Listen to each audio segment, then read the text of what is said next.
आज हम लोग क्लास 12th के फिजिक्स में थर्ड चैप्टर के स्टार्टिंग करने जा रहे हैं। थर्ड चैप्टर इट मीन्स की वैद्युत विभव है।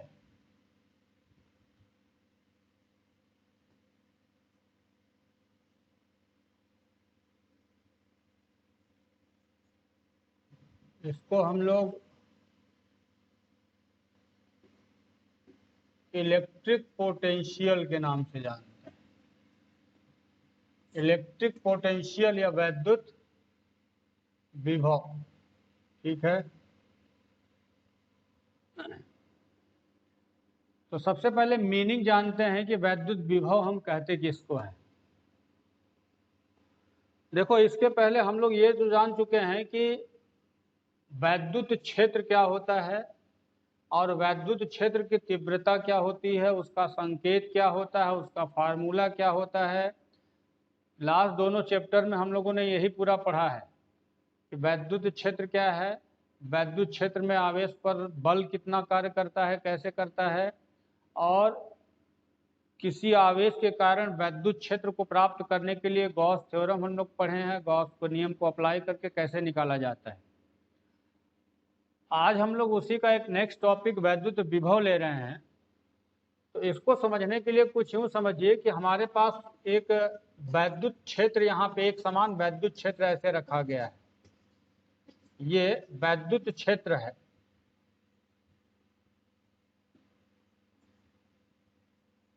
ये इलेक्ट्रिक फील्ड है, वैद्युत क्षेत्र।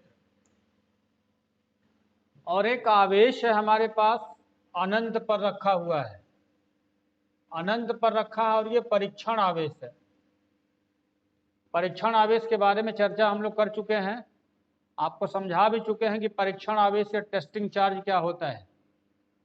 टेस्टिंग चार्ज एक प्रकार से काल्पनिक चार्ज है, काल्पनिक आवेश है, एक काल्पनिक इमेजिनरी चार्ज है। ये केवल इमेजिन किया गया है हम लोग को बस टेस्ट करने के लिए, कहीं पे भी वैद्युत क्षेत्र है या नहीं है, उस पर कितना फोर्स अप्लाई हो रहा है नहीं हो रहा है, तो उसका टेस्ट करने के लिए ही टेस्टिंग चार्ज लिया जाता है।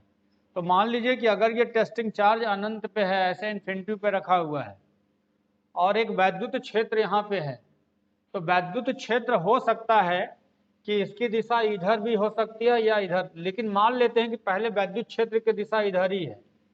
मान लो कि ये वैद्युत क्षेत्र की दिशा इधर है, करेक्ट।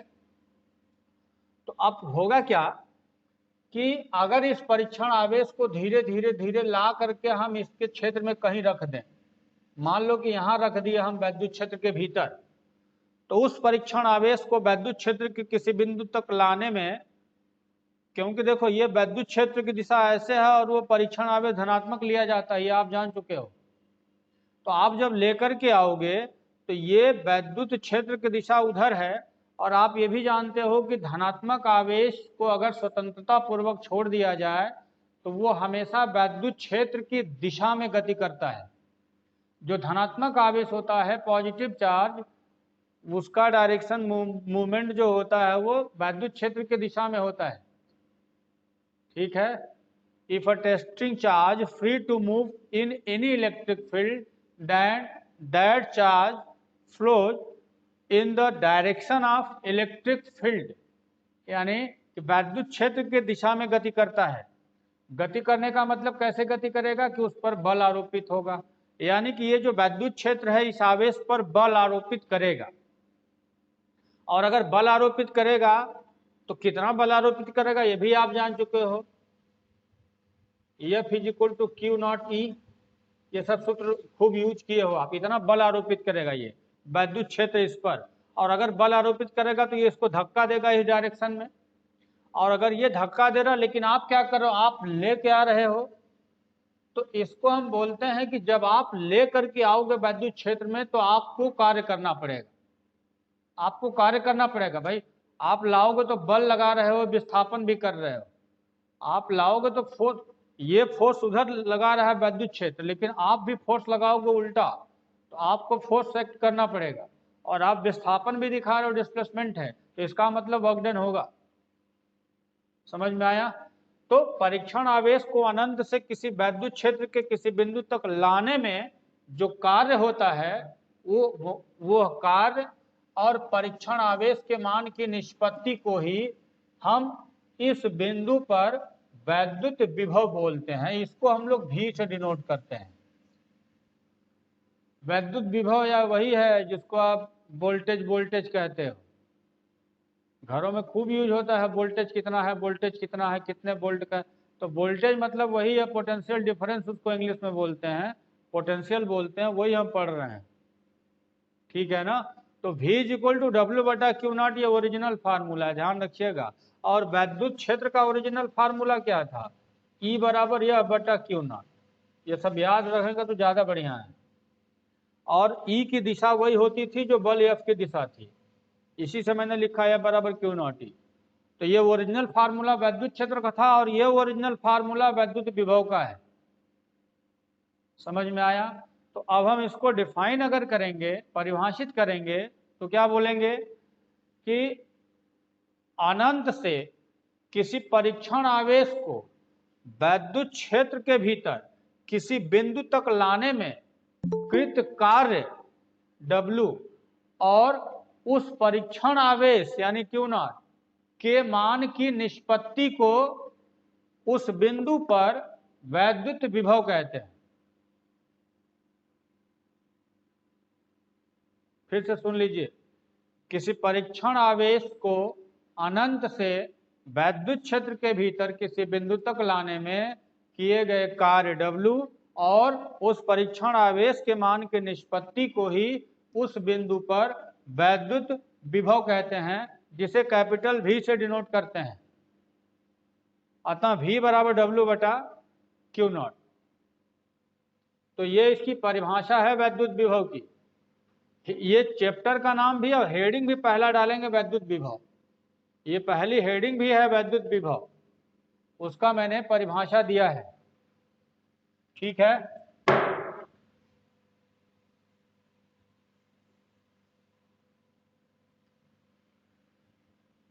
चलो इसके बाद अब रहा बात इसका मात्रक, बीमा वगैरह, वो भी जल्दी जल्दी निकाल लो आप लोग पहले।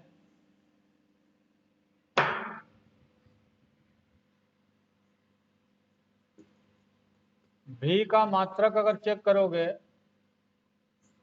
तो अभी अभी आपने देखा V बराबर W बटा क्यू नॉट। हाँ, एक चीज जरा सुन लीजिए, एक थोड़ा सा मिस हो गया। जैसे देखिए अब क्या होगा, कभी कभी क्या वैद्युत क्षेत्र की दिशा ऐसे थी और आप परीक्षण आवेश को ऐसे ला रहे थे, तो ये धक्का देगा, उल्टा आप बल लगाओगे तो यहाँ पे कार्य जो है धनात्मक होगा। लेकिन अब क्या होता है कि अगर ये वैद्युत क्षेत्र की दिशा इधर है और आप ला रहे हो, तो आप क्या लाओगे, वो खुद ही इसके अंदर जैसे लाओगे तो वो खींच लेगा, अट्रैक्ट कर लेगा। तो इस दशा में कार्य ऋणात्मक लिया जाता है। इस स्थिति में कार्य को ऋणात्मक लिया जाता है। ठीक है। ये तो खैर बाद में भी और समझाएंगे आपको, धनात्मक ऋणात्मक आवेश से पता चल जाएगा। चलो V का मात्रक अगर पता करना तो V बराबर W बटा क्यू नॉट। तो W का मतलब जूल, और ये क्या है, कूलाम। जूल प्रति कूलाम है, इसको शॉर्टकट में J/C बोलते हैं, जूल पर कूलाम। ठीक है। लेकिन जूल पर कूलाम को हम लोग एक और नाम से जानते हैं, वोल्ट। वोल्ट इसका मात्रक होता है, इसी को बोलते हैं।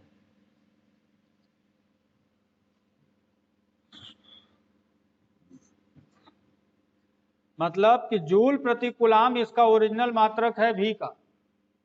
वैद्युत विभव का मात्रक जूल प्रति कूलाम, या इसी को हम लोग वोल्ट के नाम से भी जानते हैं। समझ गए? और अब यहीं से परिभाषा बनती है, एक वोल्ट की परिभाषा बहुत अच्छी बनेगी यहाँ पे। एक वोल्ट क्या होता है, यानी कि W बटा क्यू नॉट आप भी बोलते हो। तो अगर ये एक जूल कार्य किया जाए और एक कूलाम आवेश हो तो इसका मात्रक 1 वोल्ट आएगा।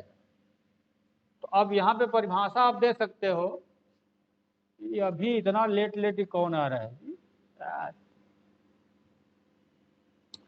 अब जरा सुनो, 1 वोल्ट किसे कहते हैं? अगर आपको परिभाषा देनी हो तो क्या करोगे कि कहोगे कि जब 1 कूलाम का परीक्षण आवेश अनंत से वैद्युत क्षेत्र के भीतर किसी बिंदु तक लाने में 1 जूल का कार्य किया जाए तो उस बिंदु पर वैद्युत विभव का मान 1 वोल्ट कहलाएगा। ठीक है, फिर से सुनो। जब 1 कूलाम का परीक्षण आवेश अनंत से वैद्युत क्षेत्र के भीतर किसी बिंदु तक लाने में 1 जूल का कार्य हो तो उस बिंदु पर वैद्युत विभव का मान 1 वोल्ट होगा। समझ में आया?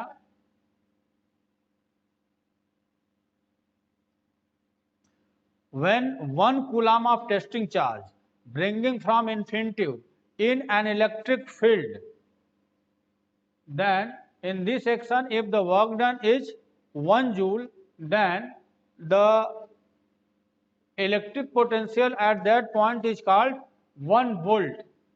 तब हम उसको बोलेंगे कि 1 वोल्ट का विभव है। यहाँ ये 1 वोल्ट की परिभाषा है, ध्यान रखिएगा। और अब V की बीमा निकाल लो जल्दी से। V की बीमा क्या बोलोगे यहाँ?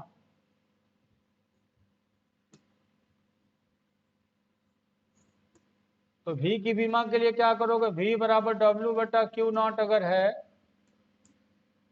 तो जूल पर कूलाम है। अब जरा बीमा निकालने के लिए पहले इसको मूल मात्रक के पदों में लेके जाओगे, या अगर डायरेक्ट पता है तो आप लिखो W बराबर कार्य बराबर बल गुणे विस्थापन, Q बराबर IT, और अब बीमा लिख सकते हो शायद। V की बीमा, ये बल की बीमा है, MLT-2 होता है बल की बीमा, और ये विस्थापन है L, और नीचे एम्पियर, और T समय है। सबको एक लाइन में लेके जाओ, M L2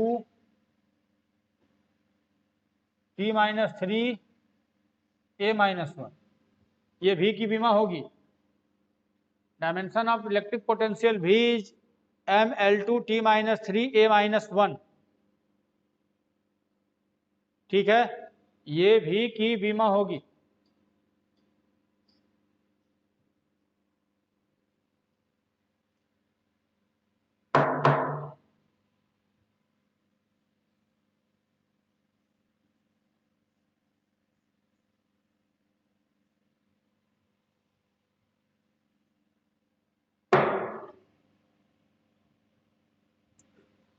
चलो, इसके बाद अभी हमने जो देखा ये वैद्युत विभव था, वैद्युत विभव और उसका मात्रक वगैरह, लेकिन इसमें छोटे छोटे बहुत अच्छे अच्छे हेडिंग हैं।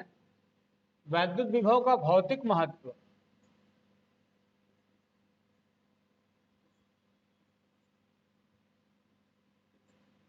वैद्युत विभव का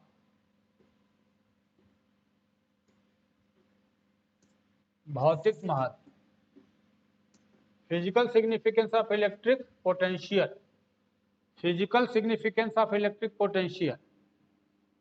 अब जरा देखो इसके बारे में, अभी तो ये डेफिनेशन वगैरह जान गए, ये बताया गया,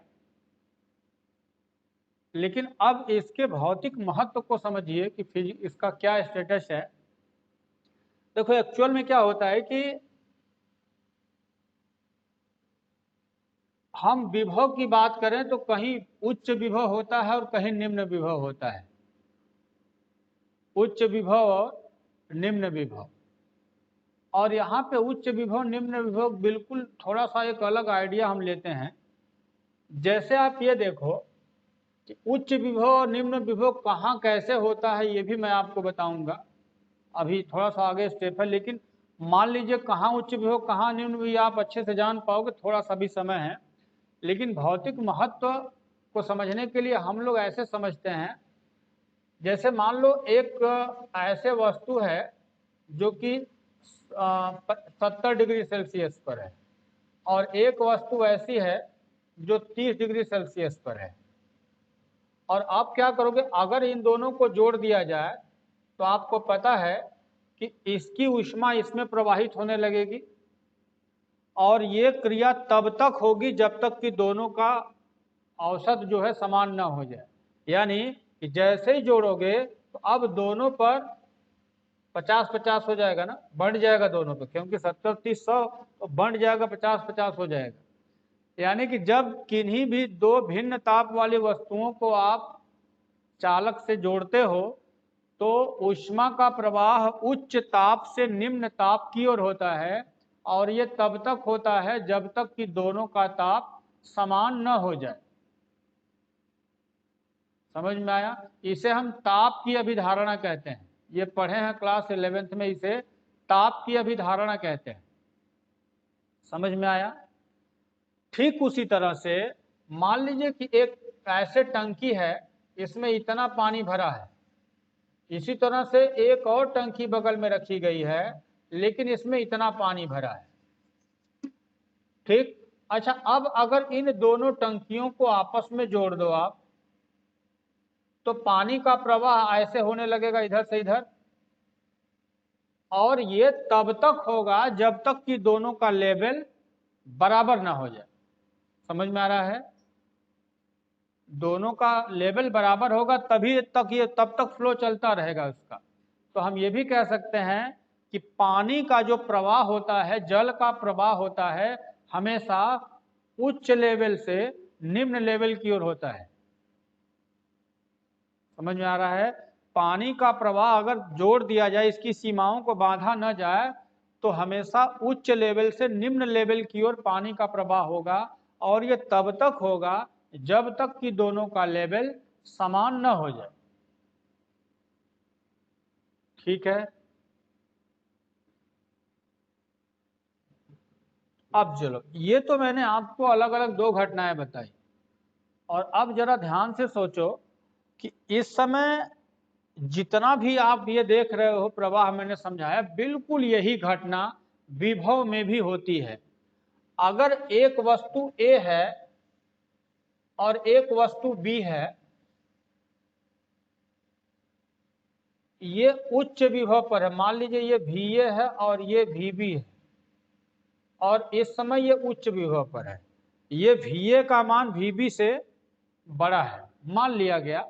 उच्च विभव पर है, ये माना गया कि उच्च विभव पर है। यानी उच्च विभव कहने का मतलब क्या है कि अनंत से लाए होंगे परीक्षण आवेश को, तो कार्य ज्यादा करना पड़ा होगा, और इसमें लाने पर कार्य कम करना पड़ा होगा। तो इसीलिए इसका विभव ऊंचा है, इसका विभव नीचा है। लेकिन अब अगर इन दोनों को एक चालक द्वारा जोड़ दिया जाए, जैसे ये A है और ये B है, इसको मान लो आप जोड़ दो। इसको जोड़ दिया गया चालक तार से। चालक तार से जैसे ही जोड़ोगे आप, तो अब क्या होगा कि ये दोनों का विभव बराबर हो जाएगा। यानी इस पर भी हो जाएगा VA प्लस VB बटे 2, और इस पर भी हो जाएगा VA प्लस VB बटा 2। समझ में आया? इसका मतलब है कि विभव में भी वही घटना होती है कि जब दो भिन्न विभव वाली वस्तुओं को किसी चालक तार से आप जोड़ोगे, तो विभव यानी कि विभव जो हो जाएगा हमेशा उच्च विभव और निम्न विभव। तो ये उच्च विभव से निम्न विभव की ओर जानते हो किसका प्रवाह होता है? ये आवेश का प्रवाह होता है। तो इसलिए कहा गया कि जब दो भिन्न विभव वाली वस्तुओं को संपर्क किया जाता है, तो आवेश का प्रवाह उच्च विभव से निम्न विभव की ओर होता है, और ये तब तक होगा जब तक कि दोनों समान विभव पर न चले जाएं। इसी को हम लोग बोलते हैं वैद्युत विभव का भौतिक महत्व है। ये वैद्युत विभव का भौतिक महत्व बोला जाता है कि वैद्युत विभव का सेंस क्या है। ठीक है? अब आपको थोड़ा इसके बारे में उच्च विभव निम्न विभव की एक पॉइंट को समझा देते हैं। देखो, वैद्युत क्षेत्र जब उत्पन्न, सुनोगे ध्यान से, यहाँ पे एक प्लस क्यू कूलाम का आवेश रखा हुआ, सुनेंगे, बहुत अच्छा पॉइंट बताने जा रहे हैं, ध्यान दीजिएगा। एक प्लस क्यू कूलाम का आवेश यहाँ मैंने रखा हुआ है। तो आप जानते हो कि वैद्युत बल रेखा यानी कि इससे दूर की ओर चलेगी, ऐसे इस तरह से।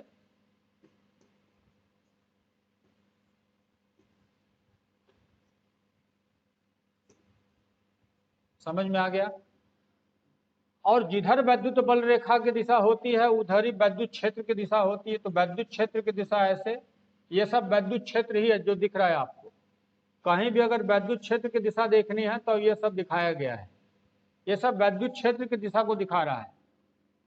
समझ में आया?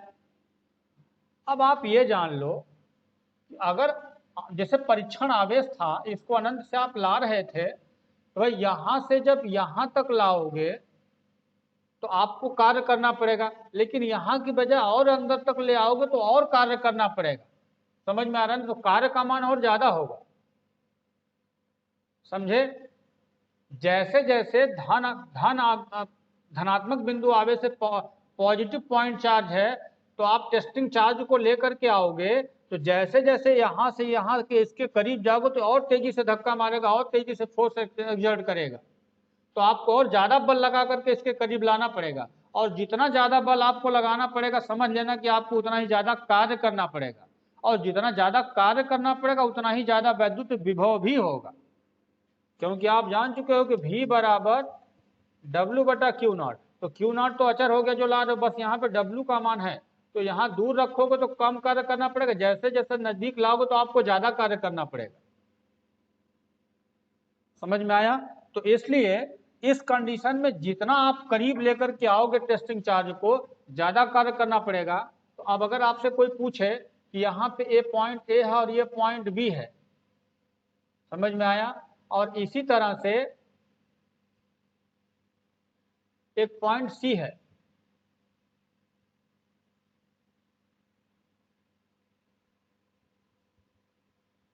एक पॉइंट सी है, और यहाँ पे एक पॉइंट डी है। अब आपसे पूछा जाए कि कहाँ का वैद्युत विभव ज्यादा होगा, कहाँ का वैद्युत विभव कम होगा। सुनिएगा ध्यान से, मैं फिर बोल रहा हूँ, बहुत ही बेहद इंपॉर्टेंट ये पॉइंट है।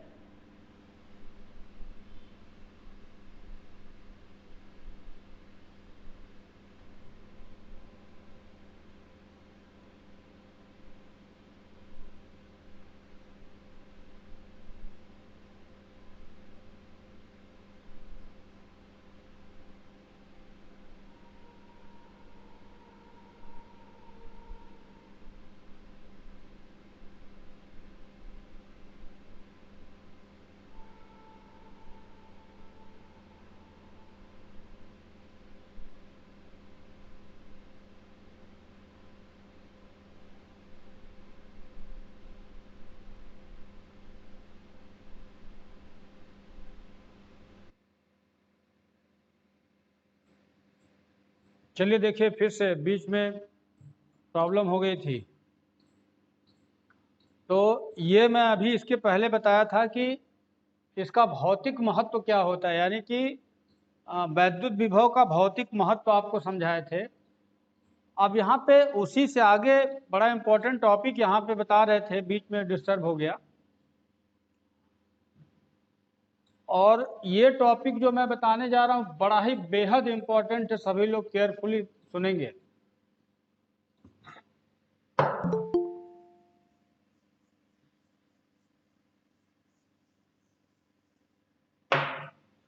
इसमें है क्या कि आप यहाँ पे एक प्लस क्यू कूलाम का बिंदु आवेश रखे हो,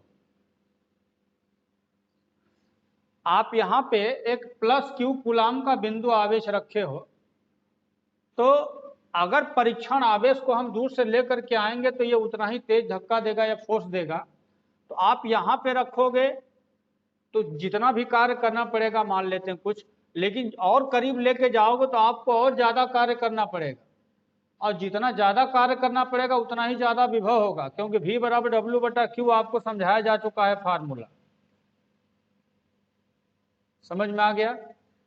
तो Q0 को तो ला ही रहे हो आप, W का मान घट, जैसे कि जितना करीब लेकर के आओगे उतना ज्यादा बल लगाना पड़ेगा और उतना ही ज्यादा विभव माना जाएगा। यही कारण है कि कोई भी बिंदु प्लस आवेश के जितना करीब होगा उस पर विभव ज्यादा होता है। समझ में आया? और जितना दूर जाओगे उसका विभव घटता जाता है। ये नोटिस करोगे इस पॉइंट को।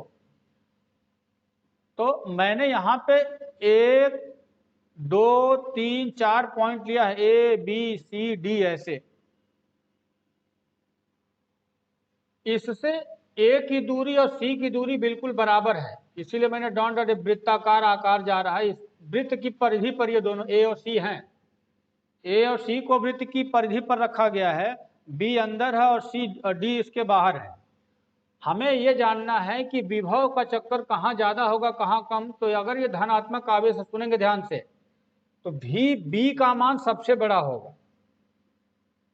बी पर जो विभव का मान सबसे ज्यादा होगा, क्योंकि बिंदु आवेश के सबसे ज्यादा करीब है, तो ज्यादा करीब है तो ज्यादा कार्य करना पड़ा होगा, इसलिए यहाँ पे विभव ज्यादा होगा।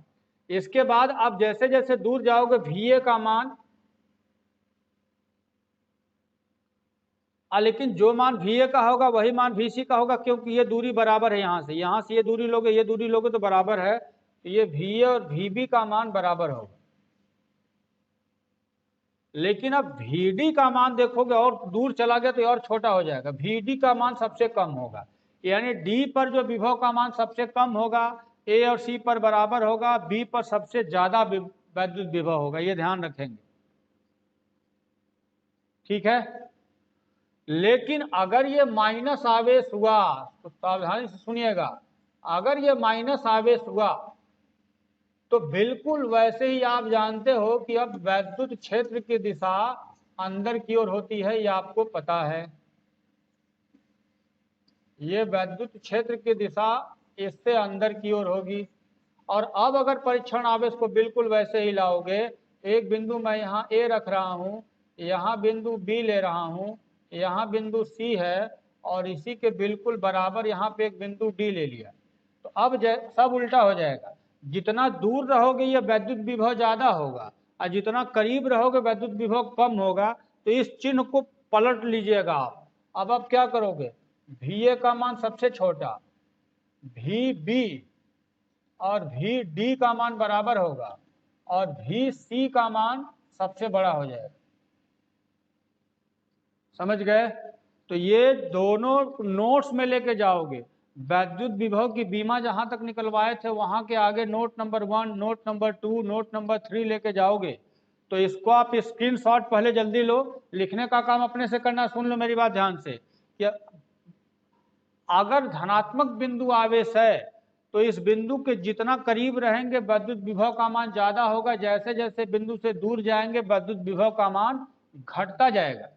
लेकिन ऋणात्मक आवेश की स्थिति में जैसे जैसे बिंदु आवेश से दूर जाएंगे वैद्युत विभव का मान बढ़ता जाएगा। ये चित्र बना करके अपनी कॉपी में नोट में लिखोगे, ये नोट नंबर 1 होगा, ध्यान से सुनेंगे।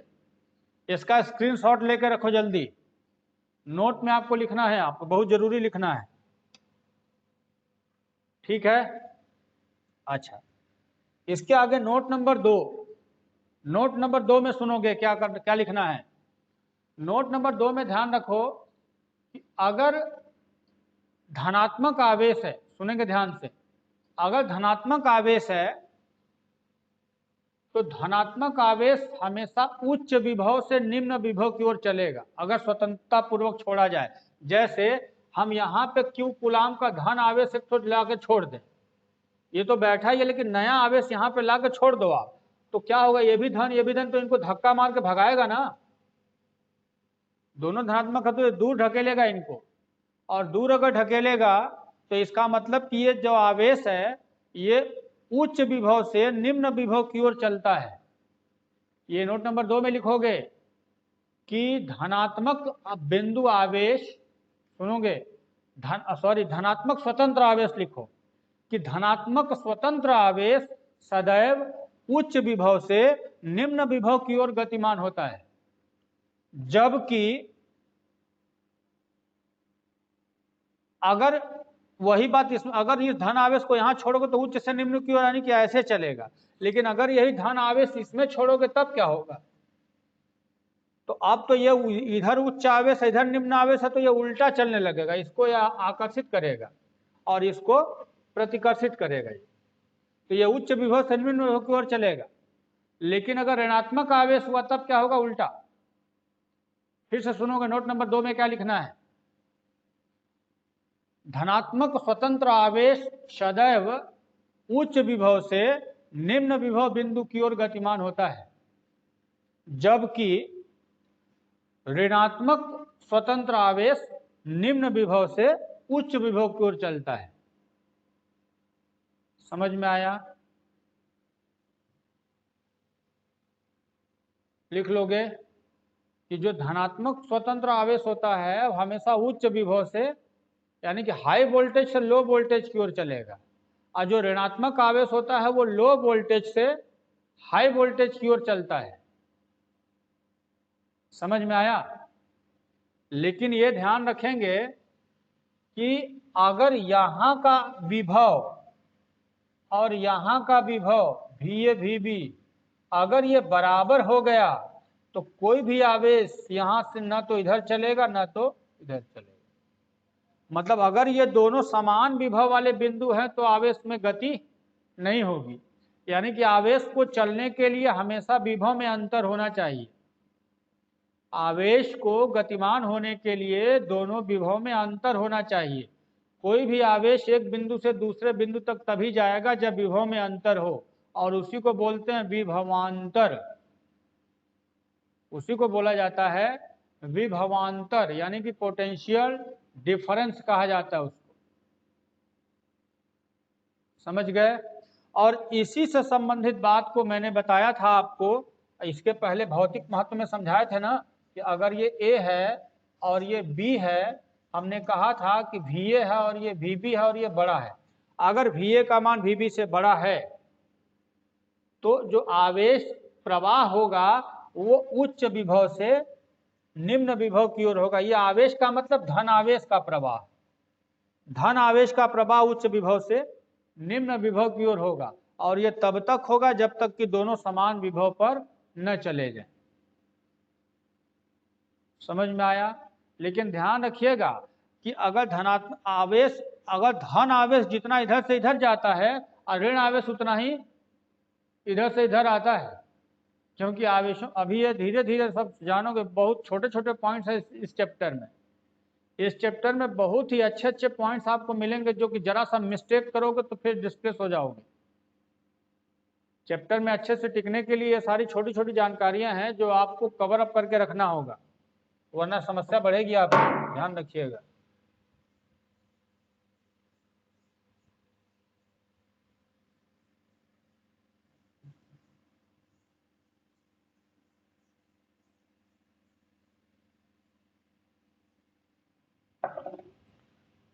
इसी में नोट नंबर 3 में लिखो, हेडिंग है पृथ्वी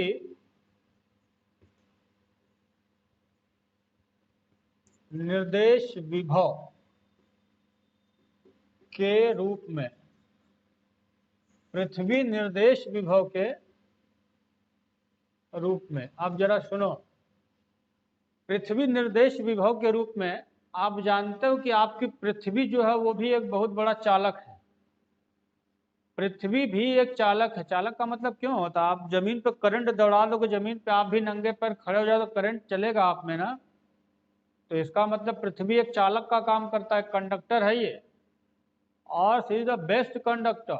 अब जरा सुनो, लेकिन एक सबसे बड़ी मजेदार बात है पृथ्वी को लेकर के कि यहाँ पे एक वस्तु मैंने रखा हुआ है और ये विद्युत रोधी स्टैंड लगाया गया। यहाँ एक दूसरी वस्तु B रखी गई है, इसको भी विद्युत रोधी स्टैंड पर रखा गया है। विद्युत रोधी स्टैंड मतलब कि जैसे जूता चप्पल पहना दिया जाए, करंट ना इसमें जाए। अच्छा, अब A है और ये B है। चलो मान लेते हैं कि ये इस पर धन आवेश दिया गया है, इसमें जो है धन आवेश है, और जबकि इस पर ऋण आवेश दिया गया है, इसको ऋण आवेश दिया गया। और ये पृथ्वी पर है, तो इसको मान लीजिए कि अगर ये पृथ्वी है,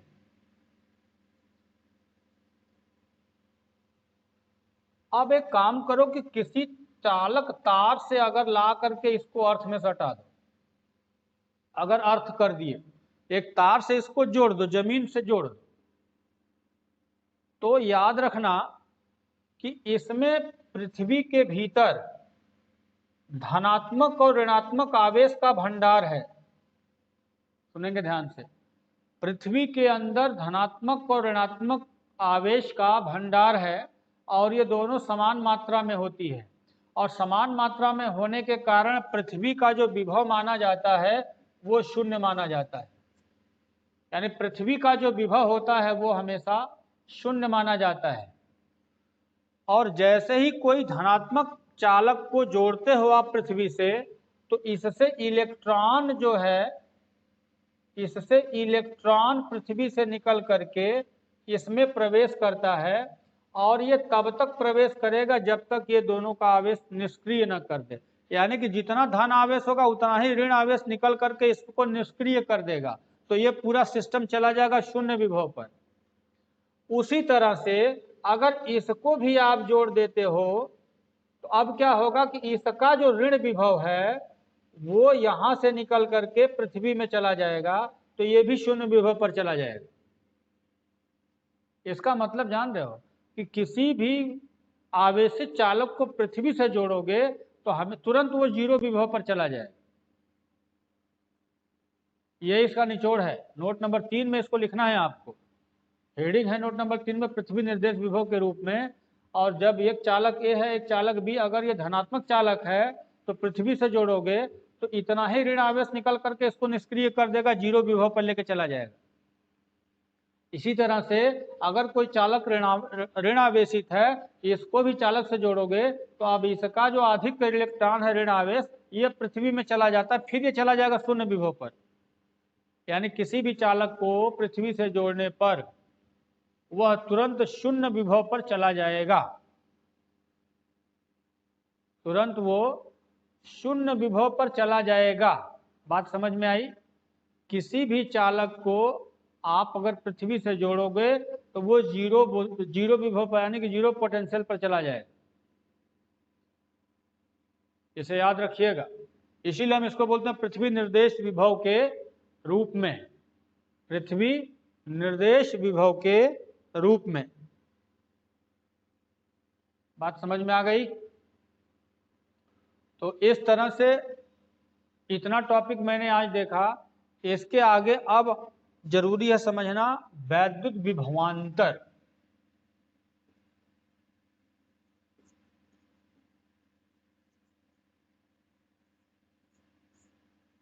इसको हम लोग बोलते हैं पोटेंशियल डिफरेंस। वैद्युत विभवांतर या पोटेंशियल डिफरेंस, ये बिल्कुल आसानी से समझ में आएगा क्योंकि वैद्युत विभव आप समझ चुके हो, तो अब बिल्कुल टेंशन नहीं लेना है। विद्युत विभव एक बिंदु के लिए होता है, जबकि विभवांतर दो बिंदुओं के लिए होगा।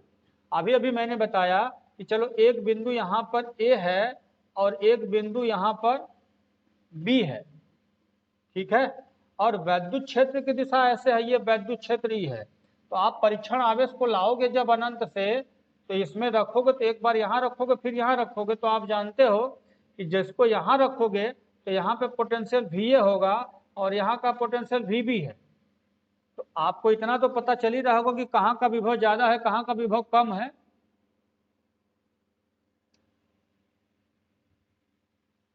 अगर VA का मान निकालना हो, चलो सुनोगे ध्यान से, अगर VB का मान निकालना होगा तो यहां से यहां तक लाने में कार्य अगर W1 हुआ, ठीक है, तो बटा Q0 लिखोगे VB का मान।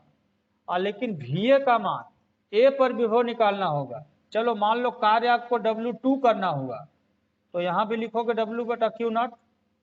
समझिएगा ध्यान से। अनंत से परीक्षण आवेश को बिंदु B तक लाओगे तो B पर विभव का मान W1 बटा Q0। इसी तरह से अनंत से परीक्षण आवेश को A तक लाओगे तो W2 बटा Q0 होगा, हमने मान लिया है, ठीक है। तो A पर विभव है और ये B पर विभव है, और ये तो आपको पता ही है कि VA का मान VB से बड़ा है, VA का मान VB से ज्यादा होगा, क्योंकि वैद्युत क्षेत्र ऐसे है। तो वैद्युत क्षेत्र की दिशा में चलने पर विभव घटता जाता है, ये मैं बता चुका हूं। तो ये लो पोटेंशियल और ये हाई पोटेंशियल होगा, तो VA का मान बड़ा है VB से, ठीक है। तो अभी अभी मैंने बोला ये है B पर वैद्युत विभव और इसको बोलोगे ए पर वैद्युत विभव, लेकिन ए और बी के विभव में अंतर अगर बोला जाएगा तो विभवांतर की बात करोगे, विभवांतर, तो विभवांतर का मतलब VA माइनस VB, और VA माइनस VB का मतलब कि यहाँ पे W1 बटे Q0 माइनस W2 बटे Q0, और ये हो जाएगा डेल्टा W बटे Q0। इसका मतलब क्या हुआ, ये जो डेल्टा W है B से A तक लाने में किया गया कार्य है ना, B से A तक लाने में किया गया कार्य है, तो B से A तक लाने में किया गया कार्य और परीक्षण आवेश के मान की निष्पत्ति को विभवांतर बोल देंगे। यही है वैद्युत विभवांतर, इलेक्ट्रिक पोटेंशियल डिफरेंस, और इसीलिए इसको हम लोग बोलेंगे डेल्टा V। वहां से थोड़ा सा एक पॉइंट यहाँ ले लो आप, ये है, लेकिन इसी को हम बोलेंगे, उसके बाद यहाँ देख लो डेल्टा V, तो डेल्टा V बराबर W बटा Q0, और यहाँ भी डेल्टा आप लगा सकते हो। समझ गए? तो अब अगर विभवांतर की परिभाषा देनी हो, वैद्युत विभवांतर यानी इलेक्ट्रिक पोटेंशियल डिफरेंस की परिभाषा देनी हो, तब क्या बोलोगे कि अब अनंत को छोड़ दो, अब आप बोलोगे कि वैद्युत क्षेत्र के भीतर, वैद्युत क्षेत्र के भीतर किसी परीक्षण आवेश को एक बिंदु से दूसरे बिंदु तक लाने में किए गए कार्य यानी कि डेल्टा W एवं परीक्षण आवेश के मान की निष्पत्ति को उन दोनों बिंदुओं के बीच वैद्युत विभवांतर कहते हैं। फिर से सुन लो, परीक्षण आवेश को वैद्युत क्षेत्र के भीतर एक बिंदु से दूसरे बिंदु तक ले जाने में किए गए कार्य एवं उस परीक्षण आवेश के मान की निष्पत्ति को वैद्युत विभवांतर कहते हैं। समझ में आ गया? तो ये डेल्टा V बराबर डेल्टा W बटा Q0 आप कर दो, तो ये वैद्युत विभवांतर की परिभाषा होगी। तो ध्यान रखना कि वैद्युत विभव कहाँ ज्यादा होता है कहाँ कम, ये भी मैंने बता दिया, और वैद्युत विभव क्या होता है ये बता दिया, और वैद्युत विभवांतर कब बोलोगे ये भी बता दिया। और एक्चुअल में हम लोग जो भी वोल्टेज वोल्टेज वोल्टेज बोलते हैं, ये ध्यान रखना कि वो पोटेंशियल डिफरेंस ही है, वैद्युत विभवांतर है, इसको PD से शॉर्टकट में लिखा जाता है, पोटेंशियल डिफरेंस या PD। विभवांतर को PD शॉर्टकट में, इसको PD या वैद्युत विभवांतर से। समझ में आ गया? तो ये वैद्युत विभवांतर इसको आप बोलोगे। तो आई थिंक अब आप समझ चुके होंगे। इसका मात्रक वगैरह बीमा वगैरह सब वही होगा, क्योंकि विभव जैसे निकाले थे वैसे ही होगा, तो इसमें नो टेंशन, कोई प्रॉब्लम नहीं होनी चाहिए। तो ये वैद्युत विभवांतर तक का टॉपिक आप अपनी बुक को रीड करिए, मेरे पढ़ाने के बाद अपनी किताब को भी रीड करिए अच्छे से, और किताब को चेक करके आप फाइनली नोट बनाइए।